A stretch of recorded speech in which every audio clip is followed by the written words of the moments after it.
Troisième partie de ce Maguimo à la découverte de la Weyler Caserne à Bruges, au cœur de la ville, telle qu'elle est aujourd'hui et surtout telle qu'elle sera demain grâce à son propriétaire temporaire. Des images exclusives LN24 et pour nous guider dans les couloirs et les alcôves de ce nouveau domaine privé en reconstruction lourde, le patron de VVD Project nous a rejoint en studio. Bonjour Johan van den Dries. Bonjour. Vous allez bien ? Tout à fait. Philippe est toujours avec nous, évidemment, pour nous parler de ce projet. Je me permets avec cette première question, où en est le chantier de ces fameuses casernes ? On a commencé déjà avec le parking et la maison devant, au Ezostrat, va être démolie d'ici quelques jours. Voilà. Alors nos téléspectateurs vont voir défiler des images maintenant et après. Quand le ciel est encore très ensoleillé, c'est après. Et nous, on est allés sous un brouillard et un crachin de plomb, filmer le week-end dernier l'intérieur de ces casernes et de la chapelle.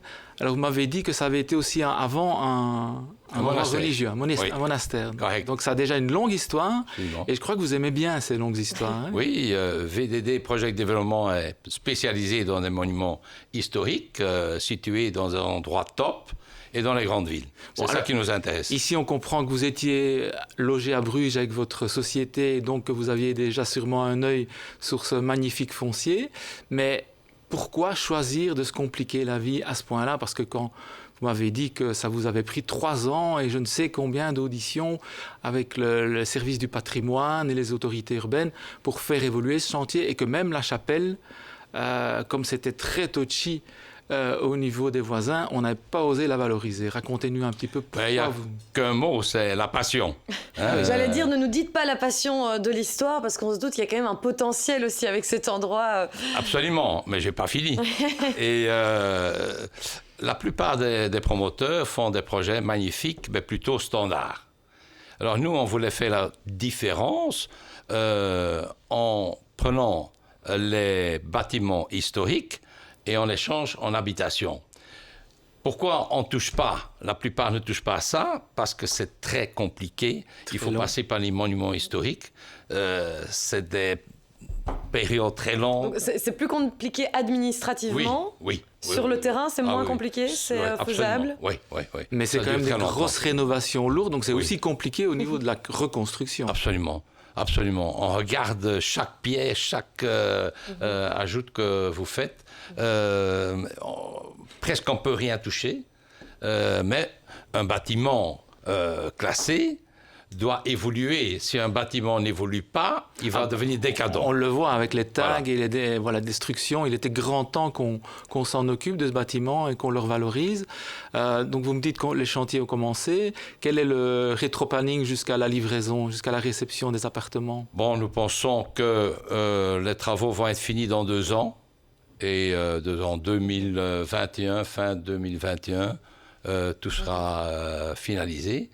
La prévente marche déjà très fort. Nous sommes déjà aujourd'hui à 23%, on vient de commencer.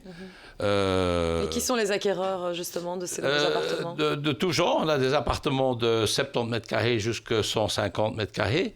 Des prix varient entre 300 000 et 1 million. Des personnes de tout genre, des jeunes, des moins jeunes, un peu plus âgés, plus matures, mais voilà. Mais enfin, vu la complexité du lieu et le long chantier, ça veut dire que quand même vous commercialisez à un prix au mètre carré qui dépasse les 4 000 €. Oui, ça va être entre 4 000 et 4 500. On a des appartements aussi de 3 750 mètres carrés. Il ne faut pas oublier, c'est au milieu de la ville. En vol d'oiseau, c'est même pas 500 mètres. Il y a un retour en ville, tout se fait à pied. On aura un parking qui est souterrain, qui est en connexion avec un parking de public. Voilà, les gens vont pouvoir tout faire à pied, ce qui est essentiel. Alors cette chapelle, qu'est-ce qu'elle va devenir ? Ah, la chapelle, elle est désacralisée. Oui. On ne va plus prier là-dedans, mais je pense qu'on a quelques idées pour en faire quelque chose quand même de bien dans le futur. Qu'il faudra encore plus de temps pour que psychologiquement ça puisse passer. Oui, je pense. Ouais. Pas d'habitation dans la chapelle ? Non, pas d'habitation. De toute façon, elle est aussi classée, tu ne peux pas toucher à la chapelle, mais il y a des idées clair et net dans l'avenir. Donc on passe d'un monastère à une caserne pour terminer en appartement. Oui. Vous qui êtes un expert de l'immobilier, à quel point vous êtes friand de ce type d'évolution? Est-ce que c'est positif? C'est perdre quelque chose? C'est gagner autre chose? Ah, moi je trouve que c'est fantastique quand vous voyez les images par exemple et vous entrez, regardez les couloirs que vous voyez. Ce serait impossible à recréer aujourd'hui. Voilà, c'est impossible. Tout est maintenant petit, il faut utiliser les mètres carrés, etc., etc. Ici, on paie beaucoup de mètres carrés aussi, mais c'est quand même incroyable que vous avez des bâtiments uniques au milieu de la ville et qu'on laisse comme ça sans utilisation. Et pourquoi? Parce que justement, personne n'ose prendre le risque de Personne n'ose prendre le projet-là? risque parce que ça dure très longtemps et ça demande quand même beaucoup de moyens. Bon, et là, c'est un budget d'environ 25 millions, c'est ça? 25 millions, oui. Okay. Un peu de moyens, oui, effectivement. Bon. Alors, tout en voyant défiler les images, on va se téléporter à Bruxelles parce que vous êtes aussi promoteur d'un magnifique projet dont tous les Bruxellois ont déjà entendu parler et qui va faire parler de lui encore dans les années prochaines. C'est le projet de Dôme. Oui. Alors, de Dôme, on va le situer. C'est l'ancien Grand Bazar, si je ne m'abuse, juste en face de la Bourse. C'est vous qui avez emporté le marché, alors qu'il y avait 16 candidats au départ.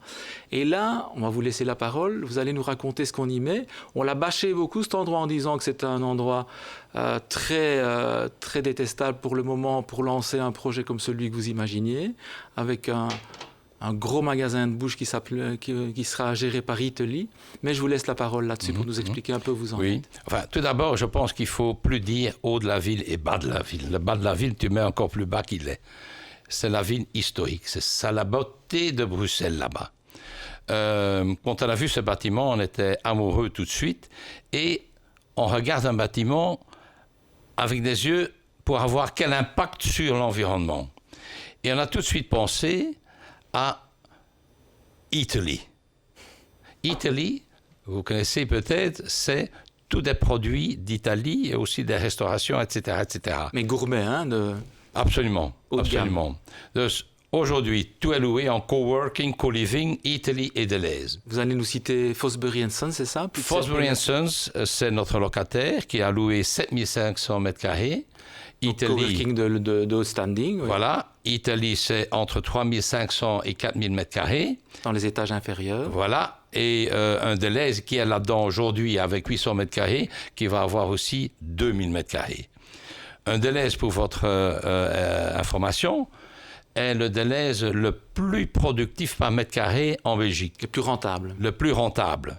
Il faisait, avant le piétonnier, 3000 clients qui achètent par jour. Et malgré le piétonnier, il a augmenté. Et le piétonnier, il fait maintenant, au lieu de 3000, 5000 clients par jour qui achètent. Et qui achètent bien en plus. Et qui achètent chiffre d'affaires qu'on ne citera pas, mais que vous avez eu, parce que vous regardiez le bâtiment, mais vous regardiez quand même le chiffre d'affaires du locataire avant de plonger. Alors vous m'avez dit aussi que vous alliez avoir une offre parking très réduite sur ce bâtiment. On ne veut pas de parking. C'est très simple. J'ai mis à la disposition 200 vélos électriques et 5 voitures électriques à tout le bâtiment. Et à disposition de tous les occupants. De tous les occupants. De tous les locataires. Effectivement, si c'est le piétonnier qui permet d'augmenter la productivité, on ne va pas arriver avec un parking. Mais peut-être une question par rapport à ce fameux dôme. C'est vrai que là aussi, c'est un bâtiment qui a énormément de potentiel, qui est hyper bien situé. Et pourtant, il a vraiment peiné à trouver des acquéreurs, à trouver des créateurs de contenants et de contenus. Avec de l'imagination, on peut faire beaucoup de choses.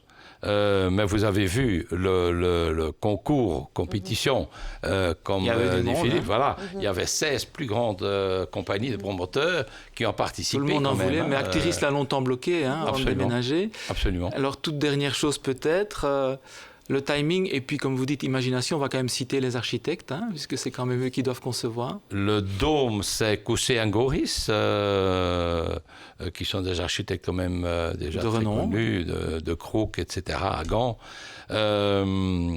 Mais nous allons, je pense, pouvoir terminer l'ensemble du dôme d'ici 3 ans. Vous venez de déposer les permis, c'est ça? Oui, on vient de déposer le permis. À la ville. On espère avoir la licence définitive l'année prochaine. Et puis voilà, commencer... Et vous nous invitez à manger à Italie d'ici 3 ans. Avec joie. C'est pour ça que vous invitez, d'accord, je Parfait. comprends mieux. Merci à vous, Johan van den Dries, patron donc de VV VDD, Project Development. Project. Pourquoi Voilà. j'ai VDD dans mes fiches? Je me suis bah, trompée. Voilà, ça c'est de ma faute. Merci à vous en tous les cas. Et puis Et à merci bientôt. à vous de nous suivre sur LN24 tout de suite. Déjà sans transition, la séquence de boss. Cette fois, on vous présente un pionnier dans son segment, celui des logements étudiants. À tout de suite.